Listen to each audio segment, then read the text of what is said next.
Hello my dear lovely student, welcome back to my YouTube channel. Mukesh lecturer में स्वागत है। दोस्तों, आज हम क्लास 10 हिंदी के 30 महत्वपूर्ण बहुविकल्पीय प्रश्न ऐसे लाए हैं जो हर बार बोर्ड पेपर में आता ही आता है और इस बार भी 100% आने के चांसेस हैं। तो इसलिए दोस्तों, ये जो 30 महत्वपूर्ण बहुविकल्पीय प्रश्न इस वीडियो में हम लाए हैं, इसको आपको शुरू से एंड लास्ट तक बने रहना है ताकि आपको ये सारे के सारे बहुविकल्पीय प्रश्न समझ में आ जाए। तो चलिए अब हम पहला क्वेश्चन शुरू करते हैं।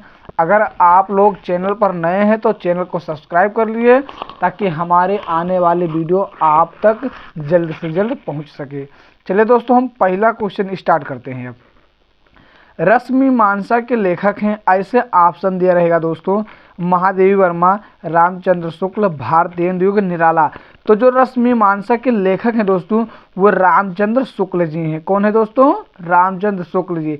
ऐसे आपको ऑप्शनल में दिया रहेगा और आपको करेक्ट आंसर जो है चूज करना है, ठीक है। चलिए अब हम नेक्स्ट देखते हैं। तितली कीर्ति की विधा है। तो तितली आप लोगों ने पढ़ा होगा जीवन परिचय में, जयशंकर प्रसाद जी की है। तो इसको हमें बताना है क्या दोस्तों? तितली कीर्ति की विधा है, कहानी है, जीवनी है, उपन्यास है या नाटक है? तो जो तितली है दोस्तों, ये उपन्यास विधा है। क्या है? उपन्यास विधा है। चलिए अब हम इसी प्रकार सेकंड देखते हैं। चिंतामणि के रचयिता हैं। आप लोगों ने पढ़ा होगा इस भी रचना को। तो जो चिंतामणि के रचयिता हैं, ऑप्शन देखिए दोस्तों, डॉक्टर राम कुमार वर्मा, आचार्य रामचंद्र शुक्ल, जयशंकर प्रसाद, प्रेमचंद। तो जो चिंतामणि के रचयिता हैं दोस्तों, आचार्य रामचंद्र शुक्ल जी हैं। तो हमारा राइट आंसर क्लियर होगा। ध्यान दीजिए, ये सब BIMP है दोस्तों, वेरी वेरी इंपॉर्टेंट है। ये जान लीजिए कि हर बार बोर्ड एग्जाम में आते ही आते हैं, तो इनको जरा ध्यान से देखिएगा। अगला देखिए, अब ध्यान दीजिए दोस्तों, जयशंकर प्रसाद का नाटक नहीं है। इसमें हमें यह बताना है कि जयशंकर प्रसाद का नाटक कौन नहीं है। तो ध्यान दीजिए, ध्रुव स्वामी, लहरों के राजहंस, चंद्रगुप्त, स्कंदगुप्त। तो इसमें जयशंकर प्रसाद का नाटक कौन है दोस्तों? लहरों के राजहंस। बाकी ये सब जो हैं जयशंकर प्रसाद जी का है। तो जो नहीं था वही हमको सही करना था। अगला देखिए, हंस पत्रिका के संपादक थे। तो ऑप्शन देखिए, मुंशी प्रेमचंद्र, निराला, जयशंकर प्रसाद, महादेवी वर्मा। तो जो हंस पत्रिका के संपादक थे दोस्तों, वो थे मुंशी प्रेमचंद्र जी। चलिए अब हम इसी प्रकार अगला क्वेश्चन देखते हैं। ये देखिए दोस्तों,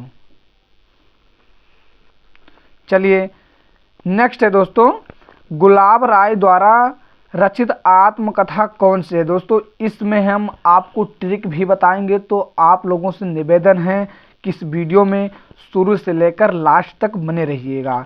तो अब ऑप्शन देखते हैं हम। मेरी जीवन परवाह, मेरी असफलताएं, मन की बातें, नई पौध। तो गुलाब राय द्वारा रचित आत्मकथा, तो दोस्तों जो इनकी आत्मकथा है वह है मेरी असफलताएं। अब अगला देखते हैं हम। चलिए, लहरों के राजहंस के लेखक का नाम है। ध्यान दीजिए, मोहन राकेश, गुलाब राय, प्रेमघन, रामधारी सिंह दिनकर। ऐसे आपको ऑप्शनल में दिया रहेगा, बस आपको करेक्ट आंसर क्या करना है? चूज करना है। तो जो लहरों के राजहंस हैं वो हैं दोस्तों मोहन राकेश। कौन है? मोहन राकेश। चलिए अब हम अगला क्वेश्चन देखते हैं।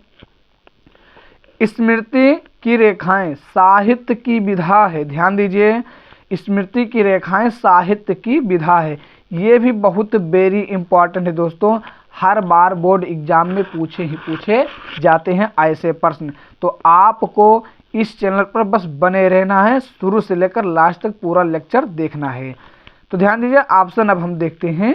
जीवनी, संस्मरण, भेंट वार्ता, नाटक।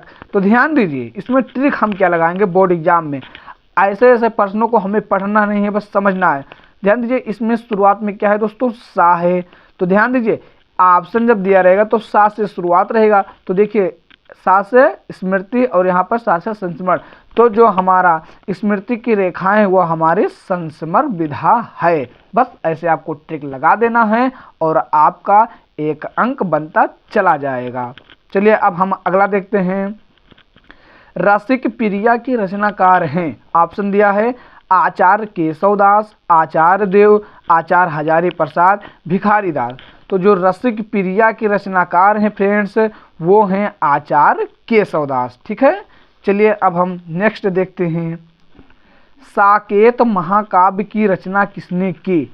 तो ऑप्शन है मैथिली शरण गुप्त, हरि अवध, जयशंकर प्रसाद, नागार्जुन। तो जो इसका सही ऑप्शन होगा वह होगा मैथिली शरण गुप्त। इस पर भी आपको ऐसे अंक मिलते चले जाएंगे। तो आप लोग पूरा लेक्चर ध्यान से देखिए और सही से समझिएगा।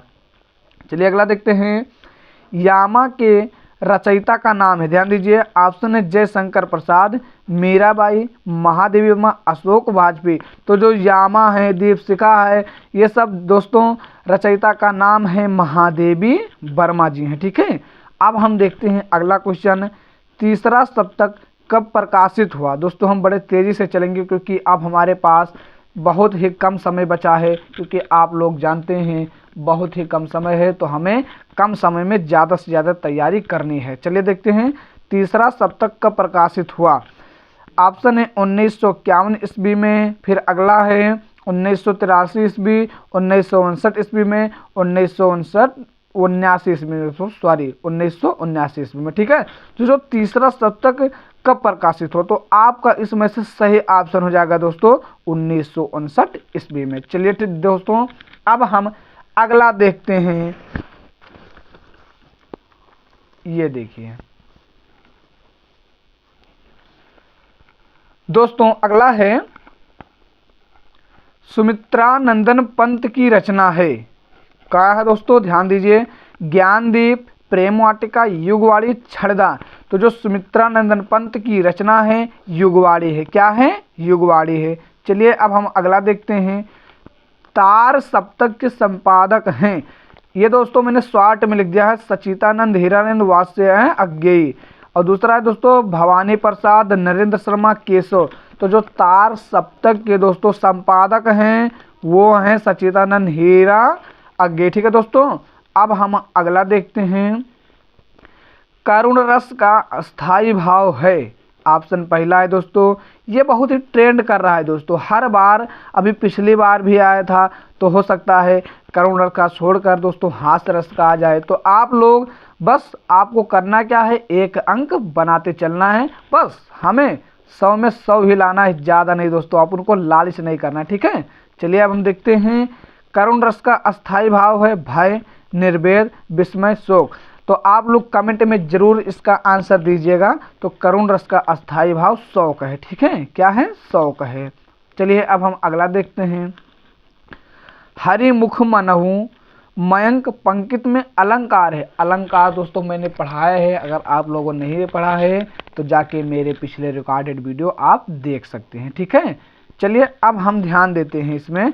हरिमुख मनहु मयंक, तो ध्यान दीजिए, जब मनहु आ जाए या जनहु आ जाए, इस प्रकार के वर्ड आ जाए दोस्तों, शब्द आ जाएं, तो हमें कुछ नहीं करना है, बस तुरंत किसमें ऑप्शन लगा देना, उत्प्रेक्षा। ठीक है, तो मनहु जनहु ये सब आ जाए दोस्तों तो हमें तुरंत उत्प्रेक्षा अलंकार में लगा देना है, हमें 1 अंक फटाक से मिल जाएगा। अब हमें दोस्तों बहुत ही जिद करना है, क्योंकि हमें बोर्ड एग्जाम में पूरे के पूरे अंक लाना है। देखिए अगला, चरण कमल बंदो हरिराई में अलंकार है। ध्यान दीजिए दोस्तों, उपमा, रूपक, उत्प्रेक्षा, यमक। तो जो इसमें दोस्तों चरण कमल बंदो हरिराई में अलंकार है दोस्तों, इसमें क्या है? रूपक अलंकार है। क्या है? रूपक अलंकार। ठीक है, चलिए अब हम नेक्स्ट देखते हैं। अनु उपसर्ग लगाकर शब्द बनेगा। तो अनु उपसर्ग लगाकर क्या शब्द बनेगा दोस्तों?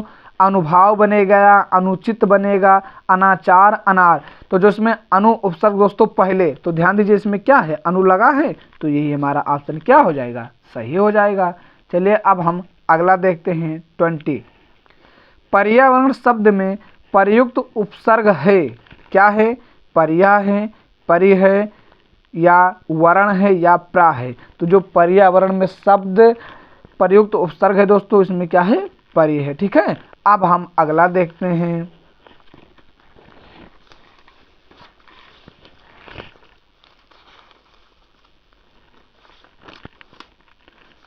नेक्स्ट देखते हैं दोस्तों अब हम।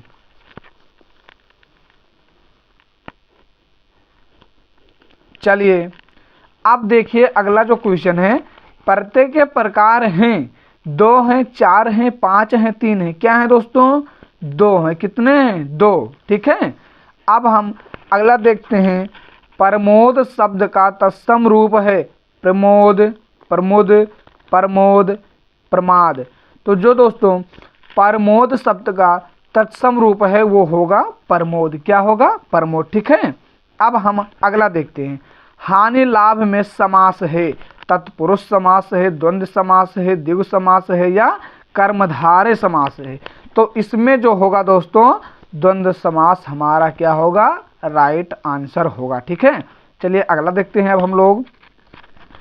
पंचवटी में, किसमें दोस्तों, पंचवटी में कौन सा समास है। ध्यान दीजिए, इसमें पंच का मतलब बोले तो 5 होता है। कितना होता है, 5। और हम लोगों ने दोस्तों पढ़ा ही है समास कि जिसमें गिनती आता है, हम कोई ऑप्शन नहीं देखते हैं, केवल द्विगु देखते हैं। ठीक है दोस्तों, तो जो पंचवटी में कौन सा समास है, द्विगु समास होगा। ठीक है, अगला देखिए। अच्छ शब्द का तद्भव होगा, आंख होगा, भौं होगा, कान होगा, दांत होगा। तो आ से अच्छ और आ से आंख, तो हमारा ऑप्शन क्या होगा, आंख। ठीक है, अब ध्यान दीजिए। तालाब शब्द का तत्सम शब्द होगा समुद्र, तड़ाग, झील, महासागर। तो ता से तालाब और ता से तड़ाग, हमारा तुरंत ऑप्शन क्या हो जाएगा, सही हो जाएगा। ठीक है, अब अगला देखिए 27 नंबर देखते हैं। बादल शब्द के पर्यायवाची शब्द हैं पीलांक, सस्य, अम्बुद, पयोद, तड़ित, चपला, वृष्टि बहोर। तो जो इसका ऑप्शन होगा दोस्तों, इसमें मैं नहीं लिखा हूं, आप लोग लिख लीजिएगा। ठीक है, तो इसका जो राइट आंसर होगा दोस्तों अम्बुद, पयोद। ठीक है, अब हम नेक्स्ट देखते हैं दोस्तों 28 नंबर। ठीक है दोस्तों, ध्यान दीजिए।